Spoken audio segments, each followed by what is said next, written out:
大家好，今天来教各位做环保的同时，来帮助车子更安静一点，就是车门这个隔音胶条、防水胶条的增加它的隔音效果。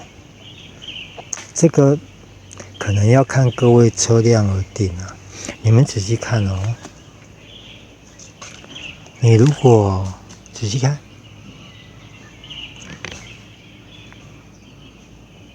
有没有？这边有个小洞，我一只手拿手机，一只手拿吸管，很难操作。我用引擎盖那边解释给各位听。因为我的车引擎盖上面这边，它也有类似车门的这种隔音条，有没有？这个跟车门的是一样。然后，为什么我会说做环保的同时，顺便可以减少它的风切声？因为很多车子可能常曝晒啊，跟车门都是关闭的状态下，很多它的这个隔音条都是被压扁的状态。从侧面看，这边有没有？它就是这样子。这边有点背光，这边看不到。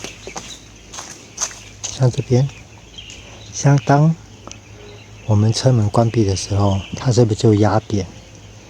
压扁以后，然后就是把车门跟车体它的空隙填住。但是我们老车的话，久而久之，这一条可能都会变得比较扁。那如果有预算换新是最好。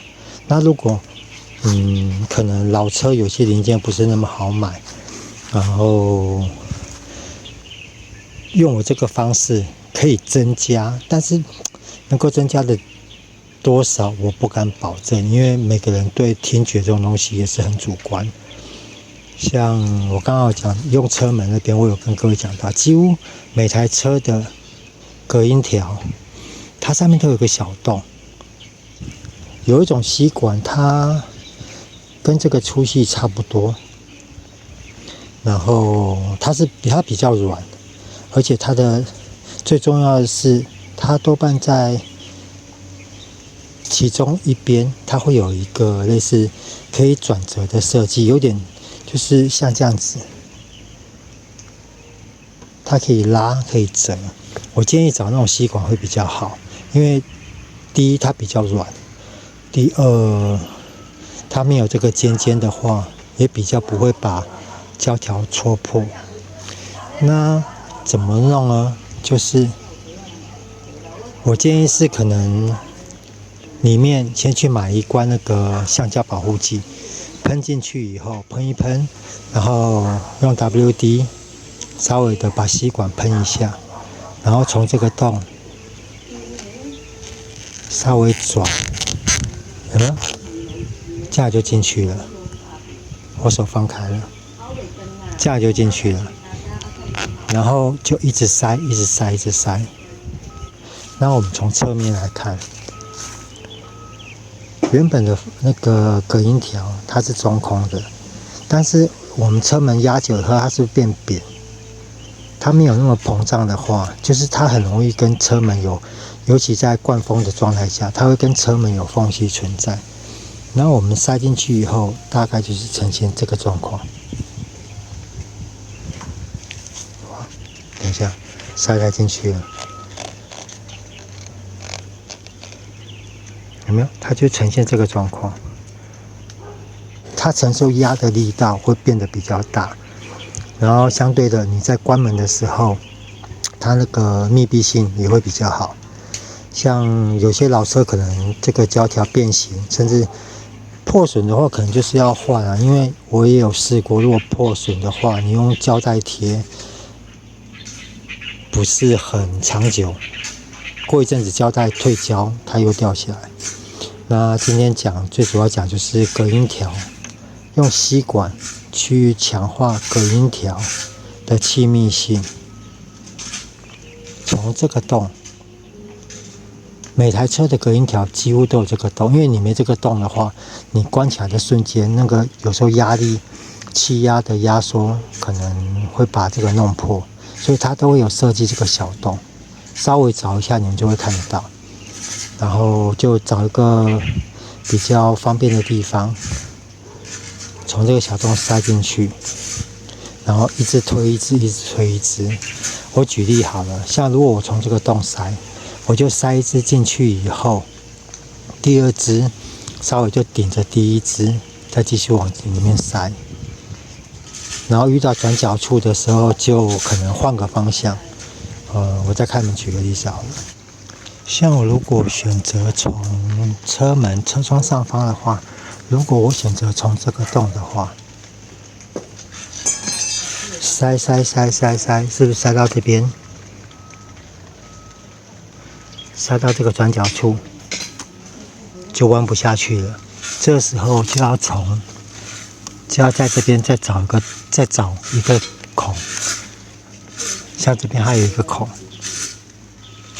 可能就从下面塞，或者就塞一支，因为我刚刚说那种吸管，它有弯折处嘛，就从这边塞。刚刚那个弯折处在这边，重点就是尽量让它保持连贯性，懂我讲的意思吗？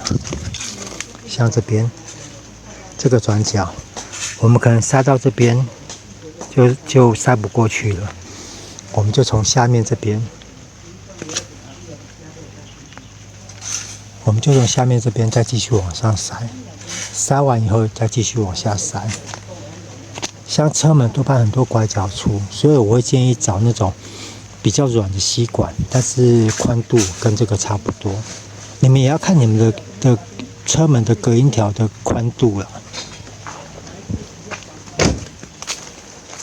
像我还是拿引擎盖这一条做举例，你看它的宽度，它里面的宽度就这样子。那我是不是拿这种粗细差不多塞进去就刚好？你用波霸吸管一定是太粗，然后你用铝箔包那种吸管一定是太细，所以这个可能各位要自己稍微看一下自己的隔音条，它可以容纳的吸管宽度是多大，然后细心慢慢的弄。当你整个车都弄完以后，你的隔音效果真的会有差别在，除非你的隔音条已经有破或者比较烂的状况下，比较薄，那这个可能就是要换掉了。我这样形容应该懂吧？因为这个重点就是先喷一点橡胶保护剂进去，让它比较滚溜，比较滑顺一点。然后在吸管上可能也喷一点，然后塞进去，就慢慢塞，尽量不要把它弄破，因为这样子应该看得到，这个大小是有差别。但是这种橡胶还是有延展性，所以慢慢塞进去，就像我刚刚一只手塞比较难塞，稍微转的，有没有？这样就进去了，你就一直塞。像我是5门车，5个门都塞完，真的有差别。但是我不敢保证能够多安静，因为我刚刚有讲，每个人你在听东西的感受那是很主观的，我没办法去保证这种东西。然后我建议不要去买新的吸管了。像我5门的话，我上次因为我有这个构想以后，我就会开始收集吸管。如果真的不行的话，比较直的地方我会用这种硬的塞，但是转弯处我就是找我刚刚讲的那种可以弯折的那种吸管去做补充，然后大概就这样子啦。好了，那今天这个用吸管增加隔音条的气密性跟它的车门的防水性的方法介绍就到这边了，谢谢各位，拜拜。